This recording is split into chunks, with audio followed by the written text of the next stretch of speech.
హరి ఓం శ్రీ మాత్రే నమ. అందరికీ నమస్కారం. నేనండి మీ సౌమ్య. ఆధ్యాత్మిక జ్ఞానం ఛానల్కి స్వాగతం, సుస్వాగతం. ఇవాల్టి వీడియోలో ఆషాఢ మాసం 2025 శుభకార్యాలు నిషిద్ధం, కానీ ప్రతిరోజు పండగే. ఆషాఢం మాసం విశిష్టత ఏంటి? ఆషాఢ మాసంలో ఎలాంటి విశేషాలు ఉన్నాయి అనేది మీకోసం ఈ వీడియోలో చూపించబోతున్నాను. ఈ వీడియో కానీ మీకు నచ్చినట్లయితే తప్పకుండా షేర్ చేయండి. కొత్తగా చూస్తున్న వాళ్ళైతే మన ఛానల్ని సబ్స్క్రైబ్ చేసుకోండి.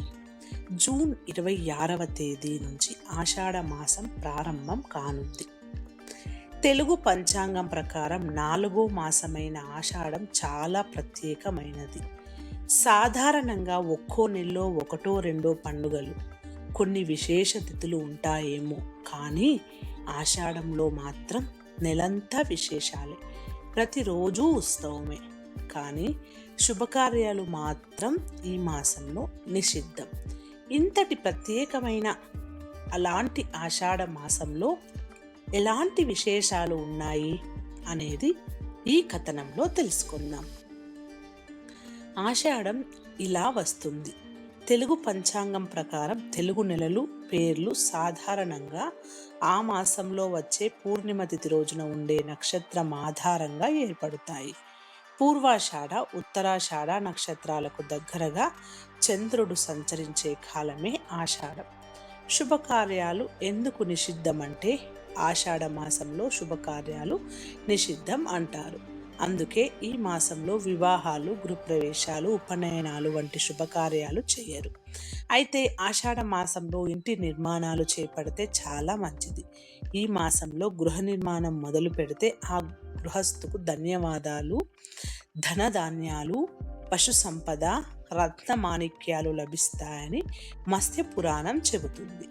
శూన్యమాసం కాదు, శుచిమాసం. అంటే ఆషాఢంలో శుభకార్యాలు జరగవు కాబట్టి ఈ మాసాన్ని శూన్యమాసం, కానీ నిజానికి ఆషాఢం శుచిమాసం. పూర్వకాలంలో అందరి ఇళ్లలో ఎక్కువగా కంచు, ఇత్తడి పాత్రలు ఉండేవి. ఆషాఢంలో వీటన్నింటినీ శుభ్రపరచుకునే ఆచారం అందరూ పాటించేవారు.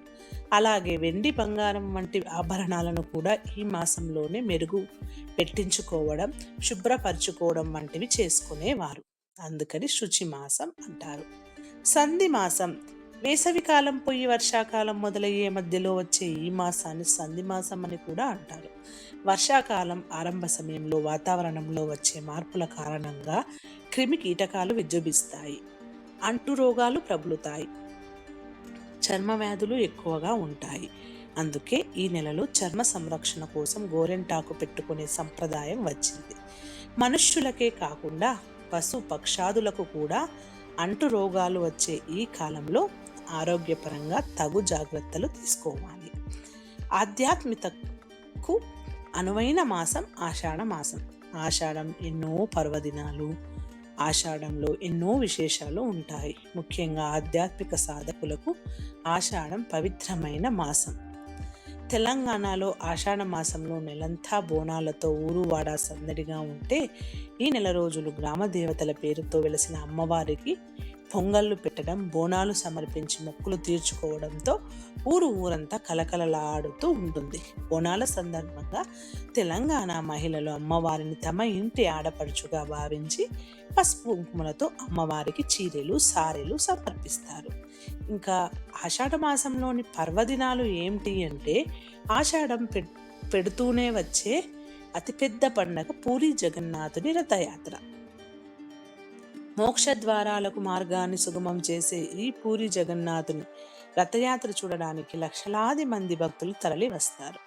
అలాగే వారాహి, గుప్త నవరాత్రులు కూడా ఆషాఢ మాసం పెడుతూనే ప్రారంభమవుతాయి. ఆషాఢ శుద్ధ షష్ఠి రోజు స్కందవ్రతం పేరుతో సుబ్రహ్మణ్యుని ఆరాధిస్తే అవివాహితులకు శీఘ్రంగా వివాహం జరుగుతుంది. సంతానం కోరుకునే వారికి సంతానం కలుగుతుంది. ఇక ఆషాఢ శుద్ధ ఏకాదశి విశేషమైన పర్వదినం. దీనిని తొలి ఏకాదశి అని, శయనై ఏకాదశి అని కూడా అంటారు. ఈ రోజున మహావిష్ణువు పాల సముద్రంలో యోగ నిద్రలోకి జారుకుంటాడని అంటారు. అందుకే ఈ ఏకాదశిని శయనై ఏకాదశి అంటారు. ఈ రోజు నుంచి పీఠాధిపతులు, మతాధిపతులు, గురువులు, సాధువులు చతుర్మాస వ్రత దీక్షను ప్రారంభిస్తారు.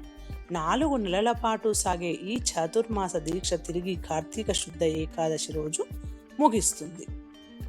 ఆషాఢ పూర్ణిమకు వచ్చే ఎన్నో చతుర్దశి రోజే భూలక్ష్మి అంశతో గోదాదేవి ఆవిర్భవించింది.